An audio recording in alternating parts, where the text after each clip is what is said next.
privileged to be welcomed in the home of the former African Union Ambassador to the U.S., Dr. Arikana Kwo. We will be discussing development, security, and the state of the African women.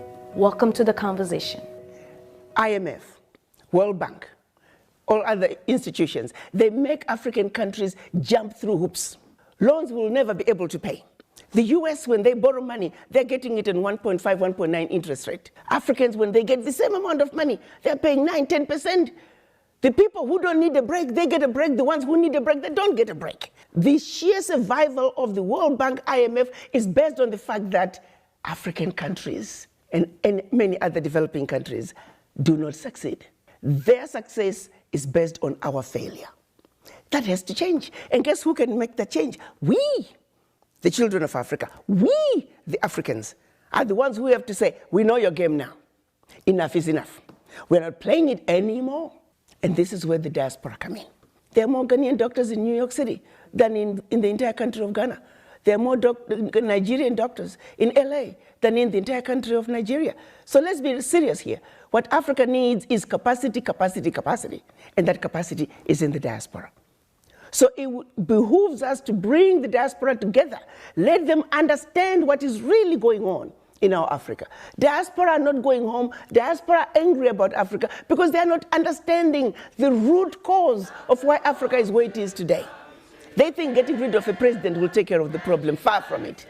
That president is just going to be replaced by another one who is going to equally suffer from the same difficult environment to work in. So let's look at an Africa that must be free to take care of herself, an Africa that's free from exploitation from outsiders. The multinationals who are stealing from Africa every day in broad daylight. I use an example of the DRC. If you ever fly very low over the DRC, you'll see tarmacs in the jungle. You'll see 747s flying into DRC, picking up minerals and flying right out. The same multinationals are responsible for arming young people and giving them MK-16s. Because why? Their satellites in the skies are telling them where that village is. There are lots of diamonds. So what do? Arm young people, drag them up, and send them to go chop off a few heads. The rest of the village runs away, so they come behind and do their illegal mining. We black people must understand what is really going on. Because what we are shown instead is, oh, look at those Africans killing each other. There are some serious games that have been played in Africa for far too long. And once we understand that, we can strategize as to how we can begin to bring the difference and bring the change that Africa needs. And that change can only come if the African diaspora are united. And the Wakanda villages, as I call them, it is our organized way of saying, starting with one African diaspora center of excellence, it will be a new city, a developmental hub that we can then take from there. Every sector is developed. Take healthcare. How many doctors do we need in this region to take care of this many people? We pick up education, same thing. We pick up engineering. We pick up electricity. How many megawatts of power do we have in the region? How many do we need? Be it solar, be it wind, be it hydro, be it geothermal, be it nuclear. I want to bring you back to West Africa. President Alassane Ouattara made a declaration that the franc CFA will be replaced with the ECO. But many will argue that because there's still foreign reserves being placed into French economy, it's just the same currency, different name. Absolutely. I agree with that. The question I had right from the get-go, first, is pegged to the euro. Secondly, it's still going to be printed in France. Third, they may try to say we are eliminating the colonial tax, but they're replacing it with the foreign exchange tax. These countries are very capable of negotiating their own deals. Their funds don't have to go through the French central bank. Even countries wanting to trade with African countries, they don't have to go through French central bank. So there are all those technicalities that are just stupid. What's needed is complete separation. France has got to get out of Africa, really, honestly. Enough is enough. To take $500 billion out of Africa. I mean, it is insanity of the highest order.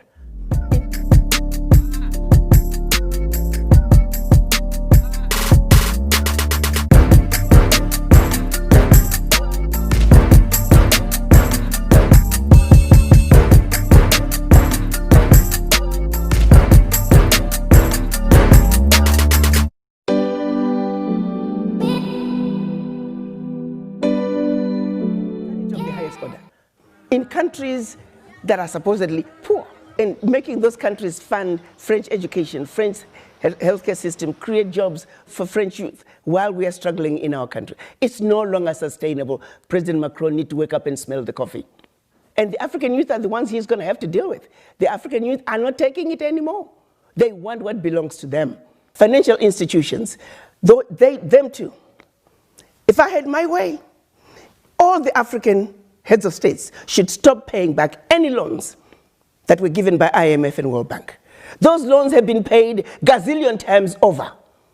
Many people in the diaspora are wondering, yes, you're no longer the ambassador to the US, but they would like for you to take up the position of the African Union Commission. I have to say, when the drumbeat was getting louder about me becoming the chairman of the African Union, I disregarded it because it's nothing that I've ever thought about. But increasingly, as we are looking at the implementation of the African Continental Free Trade Area, you have to understand the role of the African Union Commission is to be the implementer of the decisions that are agreed upon by the African heads of states. So it's important that we not get a career diplomat who's now only looking for their next position. We need somebody who can think outside the box. We need a business-minded person because people are dying, my dear young child. We've got to realize that children are dying every day. Women are dying every day. Millions of youth are unemployed and we're too busy being diplomatic, not hitting the nail in the head. If we don't get an African Union chair who realizes that you're under the table and they're making you fight with your brothers and sisters as to who got the larger chunk of the crumbs under the table. That way, you never have to talk about what's on the table. That is a blind chair. We need somebody who gets it. I do know that there's a need for major disruption at the African Union level. If I were to become chair of the African Union, I want to bring disruption. As we look at the African woman today, when we seek for crucial areas where she can be empowered and enabled, where should we focus? Should we focus in land right for economic freedom, or should we focus on them being in leadership positions for decision-making process? First of all, in order for the African woman to move forward, it starts with the mind. Women in general, actually, we have a tendency to just apologize and we just don't think we're quite able to get there. Granted, our challenges are real.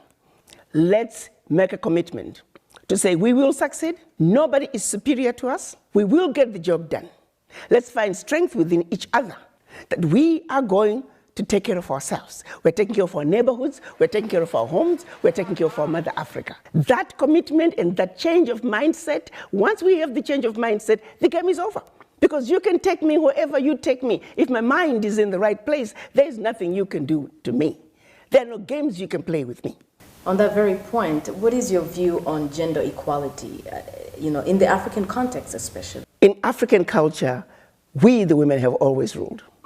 The men might think that they have ruled, but behind the scenes, it was always us. I like to share this story of Nanaya Asantwa. She was the gatekeeper of the golden stool in the Ashanti kingdom. When the British were trying to take the golden stool from the Ashanti people, the men had given in. They were ready to give up the golden stool in exchange for the king who was in exile in Mauritius. But you got to understand that the golden stool is where the spirit of the Ashanti people is housed. So when you give up the golden stool, you have given up the spirit of a people. Our men, our Ashanti men, were ready to give up the spirit of the Ashanti people. Nanaya Asantwa, as the gatekeeper of the golden stool, she said, absolutely not. And let me paraphrase her speech. She said, I shall call upon all my female sisters. We will pick up arms and we will fight the British till the last one of us is down. We then picked up arms, organized, and they fought the British and defended the golden stool. That is the power that the African woman has. Madam Ambassador, Our Voices is a show that brings the women's voices at the table. What is your message to them today? My message to the African woman is to say, you, the African woman, without you, there would not be any other races. And for that reason, you have a very important role to play in the world affairs. Once you understand that, take your role. No one should ever make you feel inferior. As mothers, as grandmothers, as sisters, as nieces, let's come together and let not only our husbands and our brothers and our uncles, no, we need to work together as equals because it's going to take all of us working together to make our Africa what we want it to be. Madam Ambassador Arikana, thank you so much. We much appreciate it. Thank you for having me.